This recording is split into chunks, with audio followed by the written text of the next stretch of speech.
Ya estamos de vuelta. Ya estamos de vuelta. México lindo y querido. Hoy día conectados directamente con Patagonia Rural, este programa dedicado al campo, a la Patagonia, a la Pampa, ¿no es cierto? Al coirón, al viento, a la nieve y a nuestras mujeres y hombres del campo, mujeres y hombres del transporte, de la zona de pesca.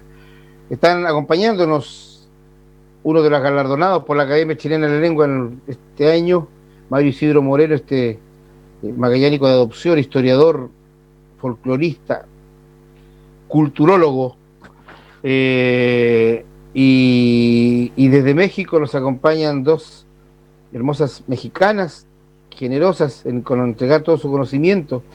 Lisette Telle, futura profesora, como le decimos acá en Chile, la vieja de básica, y Gloria González, esta profesora que ya conoció parte de la tierra magallánica y que además la bendita tierra de San Gregorio. Y Mario le hizo una pregunta. Mario, refréscale un poco la idea después de esta pausa para que entre Gloria.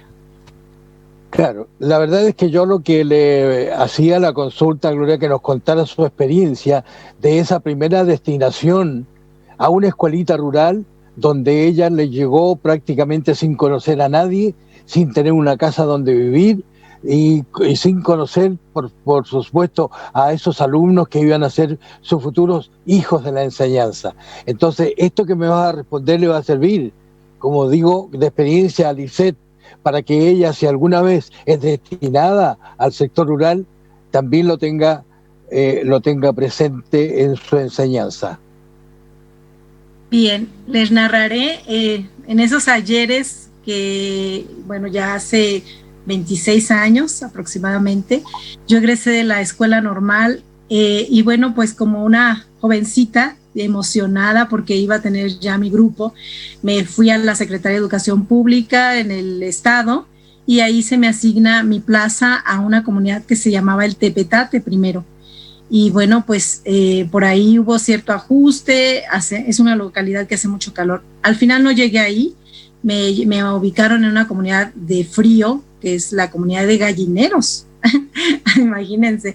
Entonces dije, wow, qué emoción, me voy a ir, voy a tener mi grupo, qué padre. Llegué, hice 7 horas desde la ciudad hasta esta localidad, caminando. Primero fue en autobús, luego llegamos a una terracería que fue la cabecera de Cotija, y de Cotija transitamos por una camioneta y ahí después tuvimos que caminar hasta la localidad, entre cerros y todo. Llegamos a la parte toda oscura, bueno, pero al fin llegué a mi escuela, que se respiraba campo a lo lejos, y bueno, hay una casa para el maestro. Ahí me dijeron, me asignaron mi espacio, y bueno, pues recogí, me hice dormir en una camita muy sencilla, solamente tenía ciertas cosas, lo básico. La gente de esta comunidad, pues muy, muy amable, nos daba la alimentación de lo que es desayuno, comida y cena. Así que yo solamente tenía que dedicarme a mi grupo de escuela multigrado. Escuela multigrado acá es una maestra para todos los 6 grados, entonces lo pesado para una recién egresada, pero yo con todas las ganas de poner toda esa alegría y esa potencial y sembrar esa semilla en estos pequeñitos de área rural que para mí iban, pues había cierto rezago porque pues la comunidad rural de acá es distinta a Chile. Nosotros tenemos todavía las famosas escuelas de palito, donde los maestros todavía tenemos que hacer mucha labor y gestión para levantar esas escuelas y dejarlas. Pero mi escuela estaba exactamente en una cima de un cerro, y ahí iba yo a emprender cada día mi labor. El desayuno, ¿en qué consistía? Bueno, pues me daban leche bronca, yo me acuerdo, o sea, de recién ordeñada de la vaca. Ni siquiera la hervían, y para mí pues era algo fascinante, ¿no? Que la consumes, es bueno, con el miedo de que te pueda hacer algún daño, pero no, era con tanto cariño, todavía estaba calientita de la vaca y le poníamos chocolate y bueno, ya era listo ese era mi desayuno, nada más una concha. Más tarde hacíamos el almuerzo con huevos que eran traídos de las gallinitas, había mucha gallina por ahí, pues era gallineros, imagínense. Entonces teníamos nuestro desayuno muy suculento a las 10 de la mañana. Las mamás llegaban con los niñitos al receso y les daban su alimento. Ellas se sentaban en el patio de la escuela porque no estaba cercado, pues todo estaba libre, solamente era la escuelita y ahí. Y llegaban las familias con los papás y los hijos a alimentar a sus pequeños, todos en familia. Y era muy placentero, eran niños muy felices por esta convivencia. Y a la hora de la comida, bueno, pues nos invitaban a estas tortillitas de maíz. Decía una señora, no tengo dinero, maestra, nada más tengo esto que ofrecerle, que eran los famosos frijoles de la olla. Pero le dije, señora, para mí eso es lo máximo, qué bendición tener una olla de frijoles. Porque no tienen frijoles, pues no, ahorita están carísimos por los cielos. Entonces, esa vida de verdad de ir y ver cómo se ordeñan las vacas, oler el campo, llevar a los chicos y llevarlos a que conozcan toda la parte productiva, porque mi escuela no era de 4 paredes, mi escuela era toda esta parte natural, donde ellas veían crecer las plantas. Entonces fue una experiencia hermosísima para mí. Lisette, ¿cómo es la conformación escolar en México? La primaria, ¿cuántos años? Luego viene secundaria, ¿cuántos años más? Las edades más o menos, ¿cuáles son los sistemas de evaluación? En fin. Pues primaria empiezan desde el kinder, que ya ahorita se convirtió en algo obligatorio. Antes nada más recuerdo que tenían que ingresar a tercero de kinder y ya les daban su comprobante y listo, entraban a la primaria. Pero ahora ya es obligatorio entrar pues desde el primero de kinder, son 3 años. Después a la primaria. ¿A qué edad? ¿Mande? A los 3 años. Yeah. A los 3. En la primaria se entra a los 6 años y son 6 años de primaria. Se sale como a los 12. Después en secundaria son otros 3 años. Se sale como a los 15. Y en la preparatoria son otros 3 años, se sale a los 18 y ya después es en la facultad. Esas son más o menos las edades. El nivel educacional que tiene hoy día México, Lisette. Pues en la primaria es más como se ve de todo un poco y con un solo profesor, un profesor por grado. Bueno, ahorita es eso, antes pues, y creo que en comunidades rurales todavía se maneja en el que es un profesor para todos los grados, pero pues aquí en Morelia, en donde habito, es un profesor por grado, y él le enseña todas las materias. En la secundaria ya tienes maestro por materia, o sea, si en primero de secundaria tienes 5 materias, es un maestro por cada materia. Y así en la preparatoria, hasta todo es tronco común, hasta tercero de preparatoria, que ahí es cuando escoges tu bachillerato, que puede ser económico-administrativo, si esa es la área que tú prefieres, o físico-matemático, o biológico y humanidades. Esos son los 4 bachilleratos, así se dividen y pues obviamente se enfocan y especializan en esas materias que son más importantes para que vayas más preparado a la facultad. Gloria, la vida rural hoy día, nos ha compartido algo, Lisette, de su vivencia familiar. Tú nos contabas de este lugar donde estuviste, en Gallineros. En términos macro, generales, ¿no? ¿Cuál es el nivel socioeconómico de la vida rural en México? Bueno, podríamos decir que es una clase media baja en ese sentido, porque sus ingresos realmente son muy bajos. La gente sobrevive de alguna manera. Si tiene tierra, podremos hablar de las 4 ruralidades en México. La primera, que es el de los jóvenes, el punto de vista de las fases de los jóvenes que, bueno, son hijos y que heredan algunas tierras de las familias, pero que ahorita de alguna manera con los golpes económicos tienen que emigrar a otros países como Estados Unidos y somos mano de obra barata y somos mal pagados. Pero después viene la parte de la mujer del área rural, esa faceta, ella asume el rol porque el marido tiene que emigrar y ella se queda al cargo de los hijos.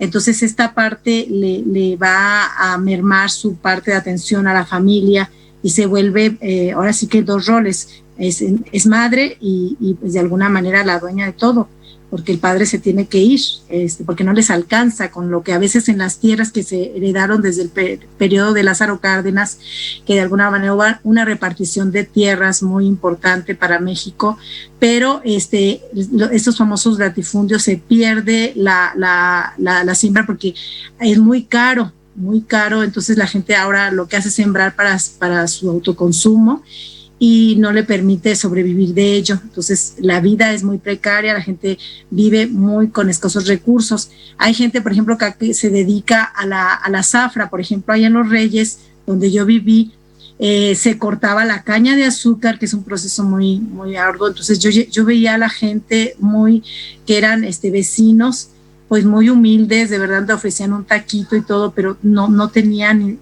casitas de palo, de madera, y nosotros, bueno, tratábamos de ofrecer lo mejor para que todos pudiéramos vivir felices, ¿no? Pero esta gente llegaba toda en el periodo de la zafra, que es el corto de la caña, llegaban todos llenos de tizne, y a nosotros nos parecía pues un trabajo muy pesado y mal remunerado, por desgracia.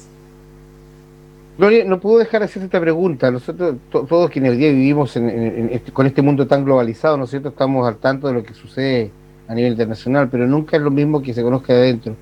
Y hoy día, tristemente, hay una imagen de México que es el tema del narco. ¿Es tan así el narco en México? ¿Es tan fuerte? ¿Está tan metido en la sociedad? ¿Hay tanta vulnerabilidad en los niños y los jóvenes de México? Bueno, mira, hubo un periodo, sí, debo aceptarlo, en los periodos anteriores los presidentes lidiaron, Peña Nieto y bueno, los anteriores, lidiaron con una situación muy crítica, donde los grupos armados de 4 puntos del país, que eran la familia michoacana, los del norte, los del grupo de Sinaloa, o sea, se dividían al país y eran narcotraficantes. Y por desgracia, entre ellos, cuando ellos se ponían de acuerdo, bueno, pues llevaban y sembraban su mota de alguna manera y la exportaban, punto, hasta ahí quedaba. Pero hubo cierto desacuerdo entre ellos, entonces empezaron a luchar por ganarse las plazas, o sea, los espacios de todo nuestro territorio. O sea, políticamente estamos divididos en uno, pero de alguna manera por el narco se dividió en cuatro. Entonces había quienes estaban luchando y decía, bueno, yo voy a ser el ganón de toda la república, no me interesa quién caiga, y entonces había cierto contubernio con el gobierno y para tener paralizado y controlado este sistema. Pero cuando cae el Chapo Guzmán de alguna manera preso, bueno, pues esto se hace un desorden y todos empiezan a pelear por las plazas, y es cuando entra el público, o sea, nosotros los civiles somos agredidos, pues en nuestros hogares, chantajeados y hasta muertes, muchísimas muertes, sí. Pero bueno, ahora podemos decir que la batalla está más tranquila, sí existe cierta crisis, pero no como en ese periodo. Podemos decir, Mario inclusive vino y decían, bueno, pues cuídate de los narcos. Mario, yo creo que él puede decir lo que vivió. Tenemos un México hermoso. México no es el narco, México es cultura, México es solidaridad, México es arte, México es música, México es mucho más que esto de los narcotraficantes. Esa es una mancha en nuestra vida, pero ahora podemos decir de verdad que estamos levantándonos de todo este control que tenían estas personas. Mario, tú que tuviste la experiencia, la vivencia, la oportunidad maravillosa de conocer y vivir, la verdad que voy a hacerte una pregunta un poco extraña por el momento que estamos viviendo, pero pongamos fichas al futuro, pongámosle fichas al futuro, a un futuro esplendoroso para toda la humanidad, y en un par de años más ya podamos nuevamente recuperar esta posibilidad de recorrer y viajar. ¿Qué le recomendarías a quienes nos escuchen y nos ven, si tienen la oportunidad de poder organizar y programar un viaje a México? ¿Qué le dirías tú? ¿Cuál sería el destino? Sí, la verdad es que siempre lo viví en carne propia cuando a mí me decían qué país del mundo te gustaría visitar. ¿Te gustaría ir a Estados Unidos? ¿Te gustaría ir a Inglaterra? ¿Te gustaría ir a Francia? No, me gustaría ir a México, porque teníamos una cercanía tan excelente con México a través, como insisto, en toda esta cultura que nos legaron los mexicanos a partir del año 39, o sea, casi 80 años atrás. Y en mucha gente he podido también sentir esa misma reacción. ¿Dónde le gustaría ir? México. Me gustaría conocer México. Todos los chilenos anhelan conocer México. Los chilenos, llámese de clase media o de clase baja, por supuesto, que son los más populares, que les gusta todo esto, porque hubo un tiempo, no te olvides, Marcos, que hubo un tiempo en que era mal visto que una persona, que un joven así medio jaibón, medio elegante, cantara una canción mexicana, ¿no? Eso es derroto. Pero resulta que después empezaron a incursionar en los festivales, y ahí ya no fue derroto, sino que fue elegante cantar canciones mexicanas. Entonces, a la gente que les aconsejaría que si quieren ir a México, por supuesto que tienen que pasar unos 2 o 3 días primero en la capital, porque desde la capital se desplaza a lugares tan extraordinarios como, por ejemplo, a ir a visitar la gran construcción de esa catedral, de esa iglesia a la Virgen de Guadalupe, el santuario de la Virgen de Guadalupe. También el lugar, si me recuerda un poco el nombre, Gloria, donde se navega en esa barquita, ¿cómo se llama? Es ay, se me fue. Órale, Mario. Sí, bueno. Bueno, y de ahí también cerca está justamente lo que son estas ruinas del ¿cuánto se llama? Teotihuacán. Xochimilco, Mario. Xochimilco, me acordé. Xochimilco es un lugar extraordinario que nosotros los vemos en algunas películas por ahí también, donde navegan en unas góndolas muy adornadas la gente, los turistas que van hacia ese lugar. Pero también, como decía, no pueden dejar de visitar a Teotihuacán. Teotihuacán prácticamente es la base de la cultura azteca. Ahí las pirámides del Sol, las pirámides de la Luna, la pirámide del Sol y de la Luna, extraordinaria. La verdad es que eso no pueden dejar de conocerlo, porque eso tiene, imagínense qué cantidad de años esa cultura en esos lugares, y se han descubierto cosas muy extraordinarias en las excavaciones que se están haciendo. Tampoco no pueden dejar de recorrer en México, en Ciudad de México, México para los mexicanos, porque cuando estábamos en Michoacán decían, Mario, nos vas a tener que esperar porque nosotros vamos a ir a México. Yo le decía, pero no estamos en México. Ellos a la Ciudad de México le dicen México. Entonces uno como que se desorienta. Y en México mismo, en la Ciudad de México, también hay unos museos extraordinarios. En la misma ciudad descubrieron unas ruinas donde uno se puede fotografiar con ¿cuánto se llama? La serpiente emplumada, que está figurando ahí, que dentro de la cultura azteca, dentro de la cultura maya, igual también esta figura de la serpiente emplumada es lo máximo para ellos. Entonces, y de ahí, una vez que ya se ha conocido todo eso, se pueden empezar a desplazar hacia tantos destinos. Si quieren destinos de playa, Acapulco y otras playas extraordinarias. También, por supuesto, en el interior. En el interior tienen que ir, por ejemplo, en el estado de Michoacán, a conocer la isla de Janixio, que es una isla que está dedicada prácticamente en un día del año a todo lo que se refiere a la cultura de la muerte.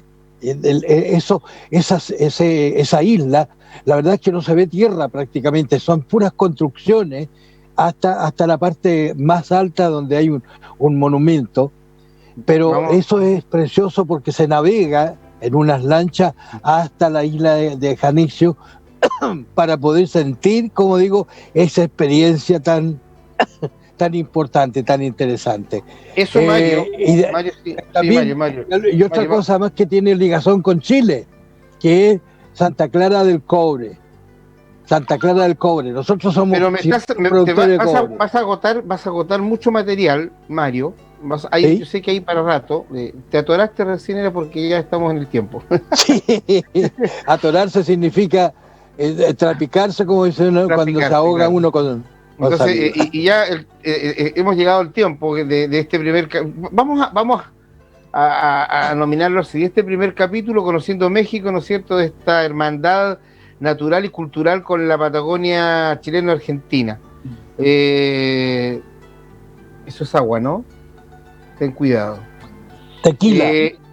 Me parece. Vamos a agradecerles con un abrazo muy grande, con un beso muy grande a la distancia, a Lisette, a Gloria, que nos han compartido parte de su vida y su cultura, que nos han entregado estos valiosos minutos, ¿no es cierto? Vamos a enviarle al pueblo mexicano un gran abrazo. Estamos viviendo una situación en que necesitamos mucha hermandad y generosidad y solidaridad. Espero que, y todos esperamos lo mismo, que muy pronto podamos salvar esta situación, que este tirón de oreja que nos ha pegado a la naturaleza y el universo, para que nos comportemos como corresponde y seamos más solidarios, más respetuosos. Gracias, Gloria, gracias, Lisette, desde México, desde Michoacán. A Mario Isidro Moreno, una vez más, hombre, como yo le he puesto recién, culturólogo, que nos ha honrado a través de la Academia Chilena de la Lengua con este reconocimiento y que comparte con nosotros este programa. Será hasta una próxima oportunidad. Los dejo ya amarradas, damas. No se van a zafar fácilmente de nosotros, porque hay mucha información que vamos a sacar de ustedes para conocer, y porque además de esa manera vamos a lograr lo que decía Mario, de que todos queden con las ganas de ir a México pronto, en cuanto se pueda, ¿no es cierto? Muchas gracias. Y a ustedes, perfecto, amigas. Gracias a ti. A ustedes, gracias. Amigas. Gracias a ustedes, gracias. Y a las amigas y amigos del campo que nos han recibido en sus hogares, en el puesto, en la casa patronal, ahí en el comedor, en la cocina. Muchas gracias. Hasta siempre, es un grato honor poder llegar a cada rincón de esta Patagonia rural. Un abrazo muy grande.